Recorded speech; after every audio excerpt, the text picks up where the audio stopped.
What is up, everyone? Welcome back. It's Monday, so you know what that means. Monday meta update time. And we have so much to cover today. You don't want to miss it. Let's get into it.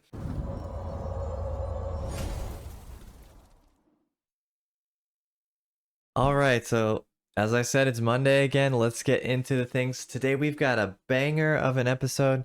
We are going to talk about the standard meta, historic meta, tournaments. There's a really big one that happened over this weekend. Uh, Also, we got a lot of news from Wizards of the Coast about their new stuff coming out, and some crazy bombshell news that you're not going to want to miss. And it's crazy. It's really, really crazy. So let me know what you think about it after we talk about it. But yeah, stay tuned to the end to see for that. All right. So to get things started, talking about standard meta. So standard has, I would say, gotten a little bit solved. Best of one, we're still seeing aggro as super dominant. No one can touch them. So it's basically just your flavor of aggro. Also the most popular decks right now, basically mono red, soldiers, some mono black aggro, and a few Rakdos mid ranges popping in here and there. And then if we look at the win rates, you can see that Naya humans, mono white aggro, Azorius soldiers, Esper legends, Selesnya toxic, mono red aggro. All of these decks are very aggressive decks. Win turn 3, turn 4 most of the time. They all have a very good win rate, around 56, 57, upwards of 60% win rates.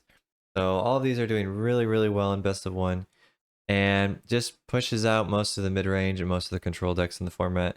You can still play them, and you can still get to Mythic with a lot of the control decks, but it's definitely a lot harder than it is with these aggro decks. So let's just take a look at the top deck according to untapped.gg in the current meta is Naya Humans. So we'll just take a look at a sample deck from that. Though it had a little bit of trouble loading, it seems like. Maybe I can refresh the page. But basically, it's a deck that makes use of a lot of the powerful legend creatures, and one of which is Hajar. Another one is Malira, the Living Cure. So these are cards that kind of make your other creatures protected, but they themselves also have very good stats, 3/3s, both of them. Thalia, of course, very annoying card. That's kind of why control is struggling so much in this format. Thalia just makes it really hard whenever you're on the draw to have any sort of counterplay against aggro. And of course, Skrelv is also another creature that is good at protecting the team there. Another big one that we see a lot in these is Helena and Elena. This is a 4-mana play, but once this comes down, you need an answer for it, or it just takes over the entire game. Adeline also very good at taking over the game. So it's just really hard to deal with because they have so much protection with these like 10 creatures here. Well, I guess not quite 10 in this one, but so much protection. And then on top of that, you need answers for almost all of their really scary threats. And it's just not possible to have that many answers.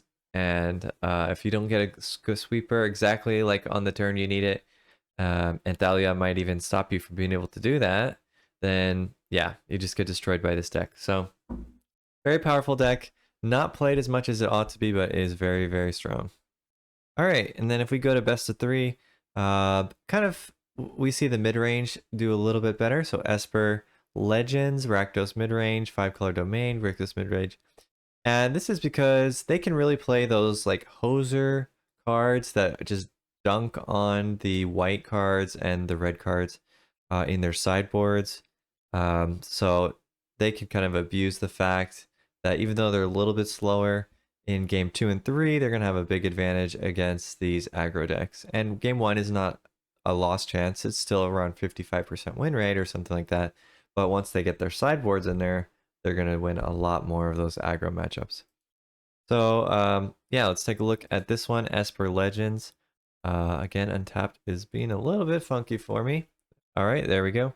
So Shieldred, we got Rafine, Denick, Skrelv, Toulouse, Rona, Go for the Throat, Thalia, Ravenman. So just all these really powerful legends that do something when they enter the battlefield, or do something at the beginning of combat. And they've got some protection with Skrelv, they've got some recursion with Denick. And sideboard, you got protection from removal, you got some counter spells. You've got some Lauren to blow up some mirror, Fable of the Mirror Breaker. You got Gix Command. And 4 cut down, that's for those aggro decks. Basically, you just need to kill the annoying creatures in the aggro decks. You don't even have to kill all of them because you have your own annoying creatures, so you just have to deal with a few of them that are a little bit hard to be blocked or something like that. All right, so that's why Esper is so good right now, 60% win rate in best of 3. And then Historic. Historic is really dominated by Rakdos. Even in today's meta, Rakdos is doing well. Is it Belcher also not bad? Esper Affinity, not bad. If we look at the meta though, we see that Rakdos and Is it Belcher are really neck and neck for the top spot. Rakdos is kind of like this mid-range grind fest that never runs out of value because of this card Crucius. Super annoying card that basically gets them whatever answers they need from their deck. And then Belcher is this weird combo deck that has no lands, and once they get the Belcher down on turn 4 sometimes, then and activate it, then they just win the game. So they're looking for Ironcrag Feet, or they're looking for ways to cheat out the Belcher and have enough mana to also activate it. And then they have Pact of Negation, which on top of that means sometimes they can just stop you from stopping their winning play. So pretty annoying, hard to deal with, and yeah, you've only got kind of a few choices. You have to basically counter it or win before they go off. So that's why it's so dominant right here with 65% win rate in Historic. All right, so that's it. I didn't want to spend too much time on that because we got a lot of other news to go through. So let's look at the tournaments. If you're living under a rock, there was a giant tournament, PT Minneapolis, that went on this weekend, Pro Tour. So here's kind of a breakdown of the meta of what was going on in this tournament. Rakdos mid-range in standard, it was about 20% of the field here. You get Grixis mid-range, which is basically the same thing with a few counter spells in there. 15% of the meta. Esper Legends, 12%. Rakdos Reanimator, 9%. And Grixis Reanimator, 7%. If we just look at these top 5 decks, I mean, we can see that Rakdos / Grixis is about the top 50%. And then you got about 10% Esper Legends, and then a few other sprinkling in here of other archetypes. So it's kind of clear that there's some problem cards probably in red and black, since there's so many of these almost the same decks running up there. And my guess would be Fable of the Mirror Breaker. It's a pretty busted card. The value of it's just a little bit too strong, enables too many things. And if it's not dealt with, then it kind of wins the game. So yeah, probably that one. Shieldred is also pretty, I would say, game-winning card in a lot of cases. But I don't think it's as problematic. I think part of the problem is you have to spend your resources dealing with the Fable of the Mirror Breaker, killing the token, or countering the Fable, and means you have less resources to deal with Shieldred when it drops down on the next turn. So it's kind of like a cascade effect. You got Fable, Shieldred, Invoke Despair. All 3 of those need to have a counter, just about, or at least removals and counters. And it's just really hard to deal with all 3 of those in succession. So, yeah, I think, something's going to have to be banned if standard is going to change. Otherwise, it's probably just going to be dominated by Rakdos or Grixis forever. All right. But yeah, there were a few other hopeful decks in here, Domain Control, a few other things like that. We'll look at those in a second. Got some pretty spicy decks coming out of this as well. Some people trying some crazy things. So yeah, we're going to take a look at that. But you can see all these deck lists here on the Magic website, and I'll post this link in the description. So yeah, you can have that. And I also wanted to highlight a few that I really thought were cool. I mean, I'm not going to spoil how well they did in the tournament, but yeah, there was a lot of Rakdos for a reason. I'll just leave it at that. So yeah, some pretty cool decks were in this tournament. Uh, and so this one is a Demure mid-range deck, which we haven't really seen in standard.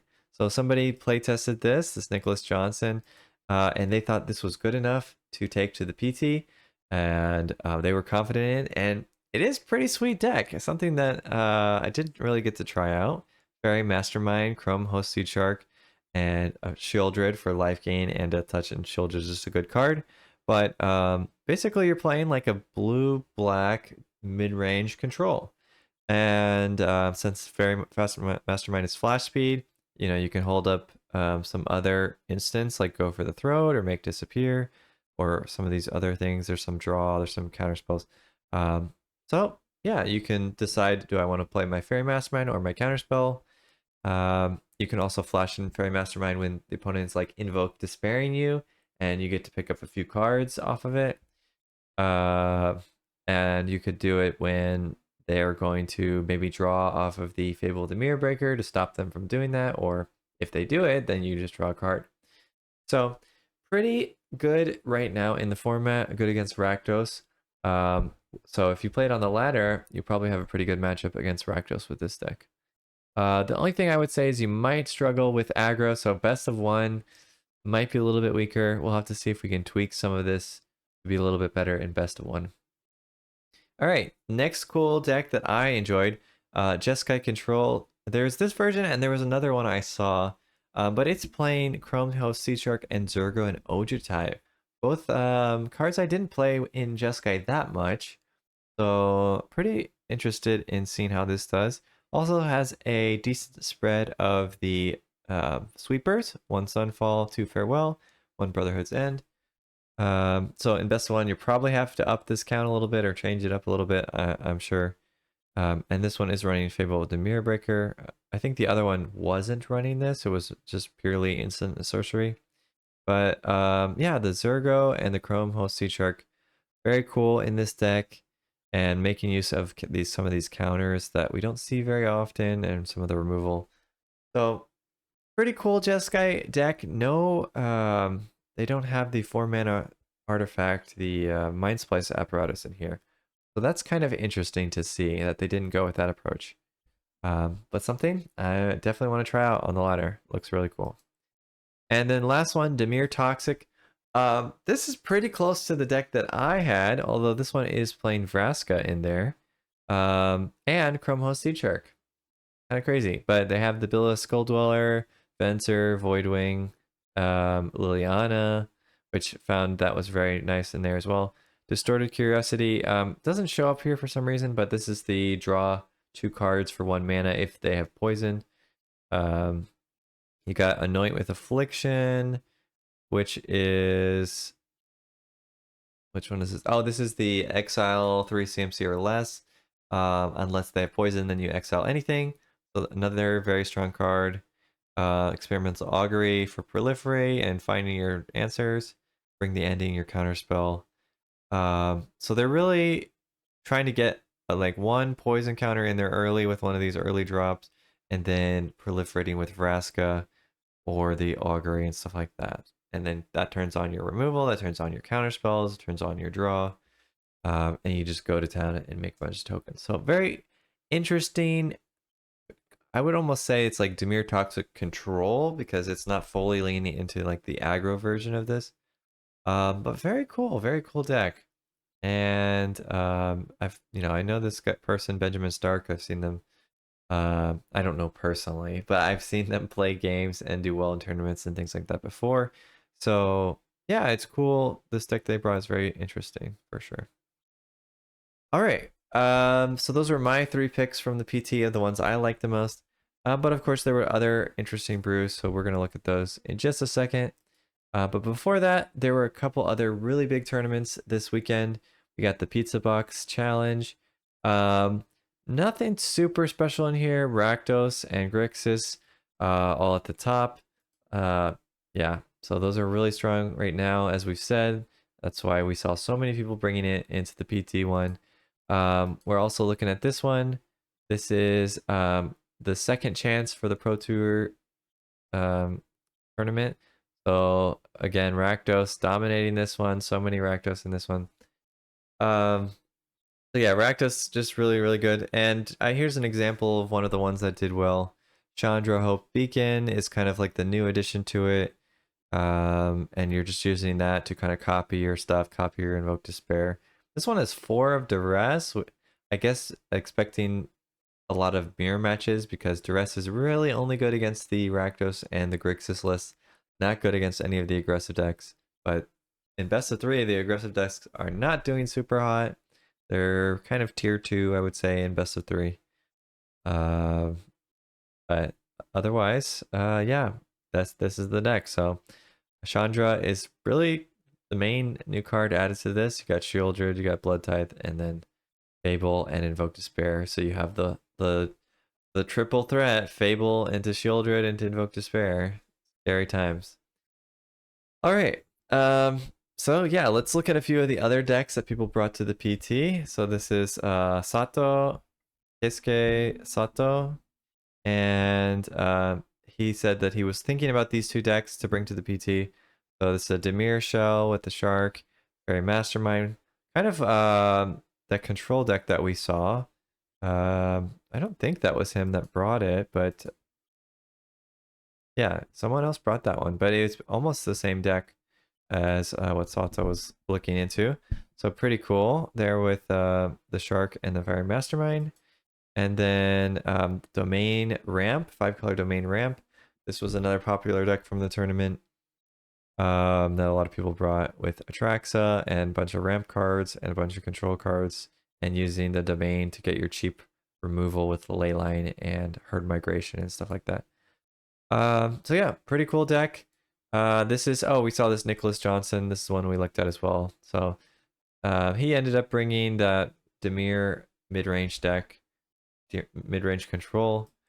Pretty cool stuff.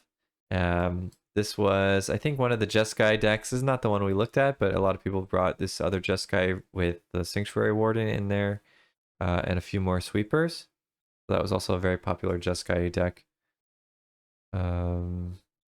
All right, let's see what else we got. So this is the Domain Control deck. This was the one that was played a lot in the PT as well.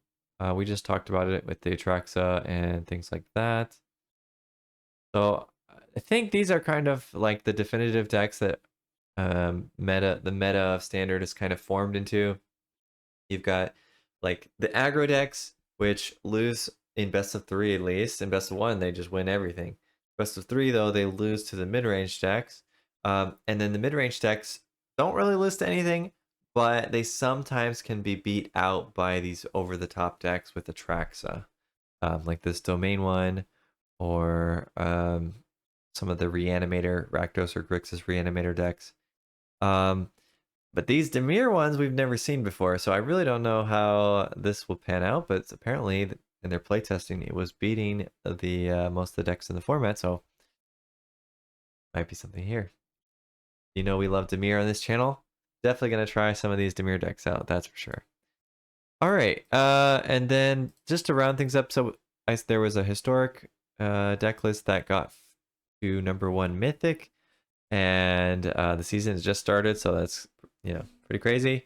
With Winota and Hazoret, it makes sense. Both of these kind of like annoying OP cards that pull stuff from the top of the deck onto the battlefield, and of course Crucius is in here because that's also OP. So just a bunch of OP stuff going on here. So it makes sense that they could get to #1 with this kind of deck. But yeah, I mean, they good on them for finding this deck, building this deck. But I'm not surprised that these crazy OP cards are the ones that made it there. And then this is an alchemy deck that looked really fun to me, though I don't play a lot of alchemy. But Hitotsugu and Breach to get your like Tasha and your Rusko and stuff like that going on. The Rusko can give you some mana to also help you get to the Breach faster or get to your Hitotsugu faster. So yeah, I thought this was pretty cool. Seems like it might be a little bit slow for alchemy, but maybe, or at least it's slow for the historic format. But maybe in just pure alchemy, it's a little bit slower, and this can do okay.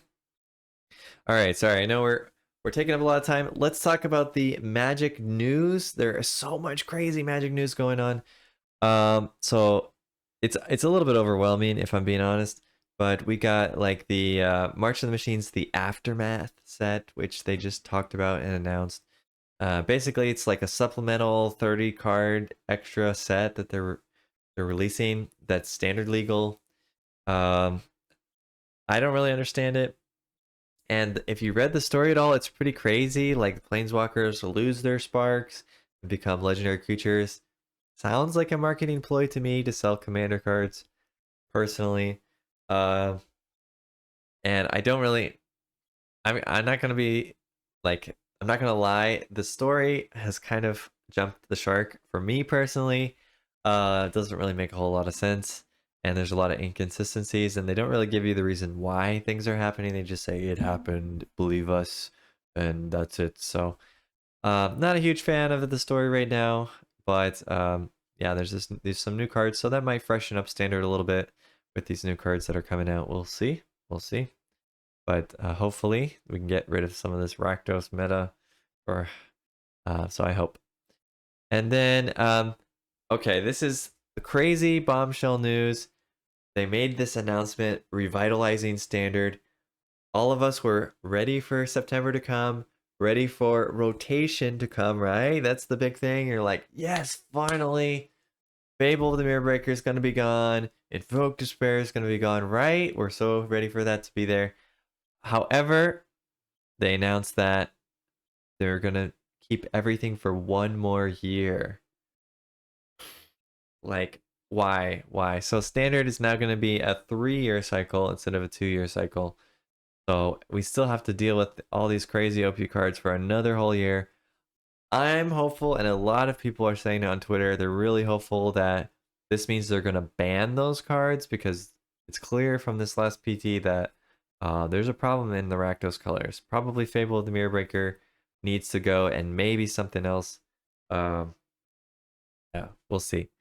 Kind of also think Soldiers is too strong, but it's not doing that well in best of 3, so they probably won't do anything about it. But seems a little bit overpowered in best of 1 at least. And Mono Red also pretty annoying, but I don't think you can really say it's OP. It's just you have to have a lot of life gain to deal with Mono Red. But the Soldiers deck is in best of 1 is kind of unstoppable. All right.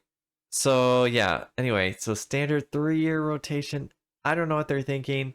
Personally, I would go for one set comes in, one set rotates out. That's what Hearthstone does. That's what I don't know. I've played a few other card games like I played the Elder Scrolls card game. I played Pokemon. I played Yu-Gi-Oh.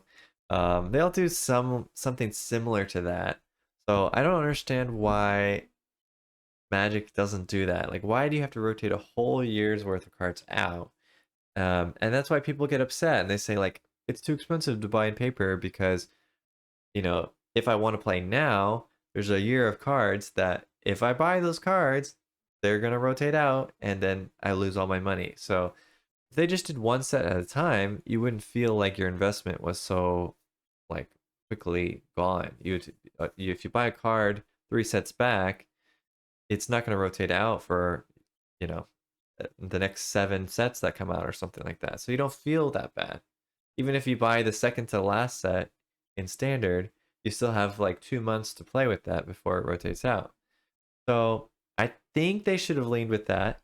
Maybe there's going to be some changes as well. They've only mentioned that they're going to make it 3 years for now. So maybe we're going to see some other things like suspended cards or things like that, where they're like, it's been in for 2 years already, and it's too strong. We're going to suspend it for the last year. I don't know. Let's see. Let's see what they do. But crazy news from Wizards. They haven't done something like this really. I know they had like an extended format at some point, which now is basically Pioneer or whatever. But yeah, pretty crazy. Let me know what you think in the comments. Maybe you think it's a good thing. I personally think it's a bad thing. It's gonna make it pretty boring, and we're gonna be stuck with these OP cards for so long because they're so slow at banning stuff. All right. So on top of that crazy news, we have a new set coming out soon, Wilds of Eldraine. First look is in July. It comes out in September. So that's the next set that we just talked about. That's not going to be the rotation. It's just going to be a new set now, apparently. On top of that, we have Lord of the Rings, the special set coming out also in July. You can play with it in July.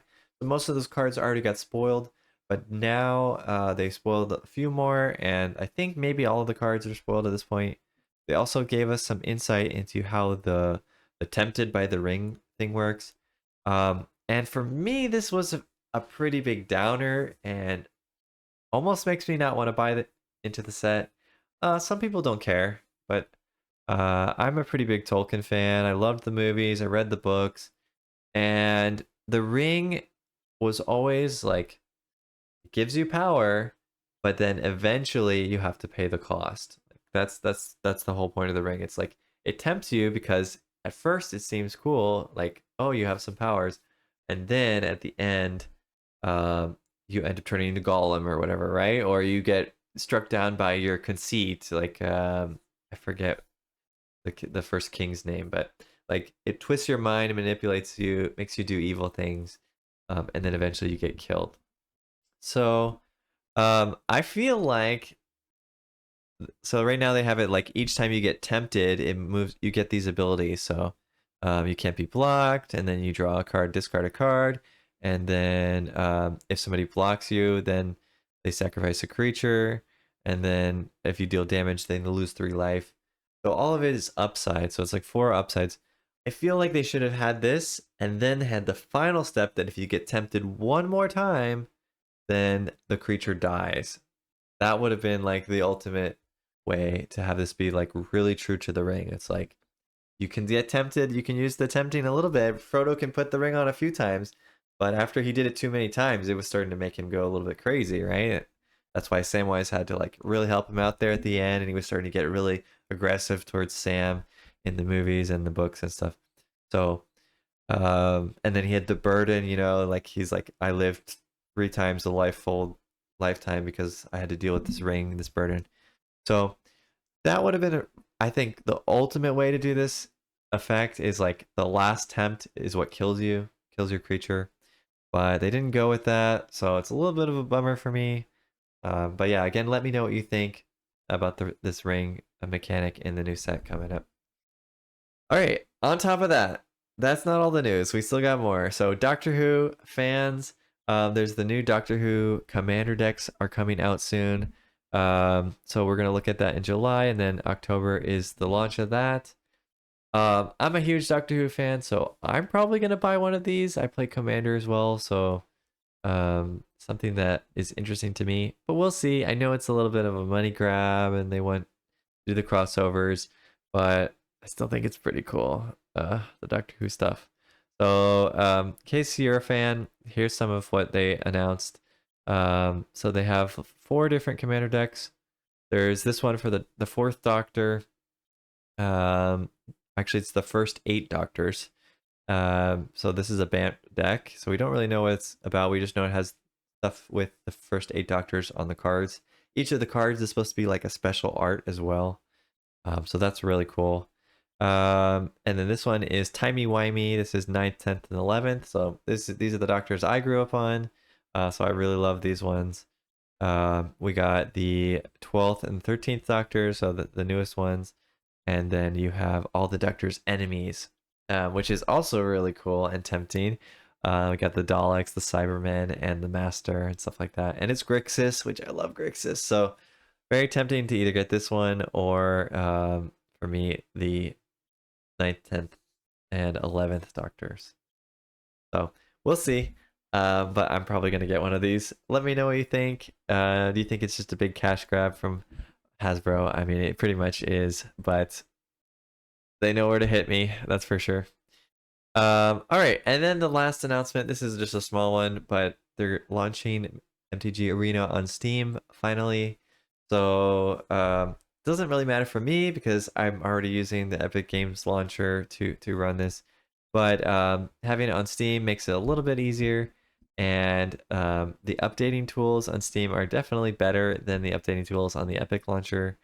So could be better to swap over that. Maybe you'll have less bugs and less issues with like the updates not installing correctly. I know some people were having those issues and their arena doesn't launch because of that. So having it on these other platforms makes it a little bit more stable, a little bit easier to access. You can play it on your Steam Deck, stuff like that. So yeah, it's a nice to have, not a huge deal, but nice to have. Okay, well that is it. We covered all the crazy new announcements. A 3-year standard rotation is by far the craziest. And then also check out the PT and who won that and how the people did in that. Very, very cool event, and very telling about standard right now. So check it out. But yeah, please let me know in the comments. What do you think? 3-year standard? Is that just crazy? It just sounds crazy to me. I mean, I already thought the 2-year standard thing was crazy. But 3 years sounds, I don't understand it. So yeah, that's gonna be it for today. Until next time, see ya.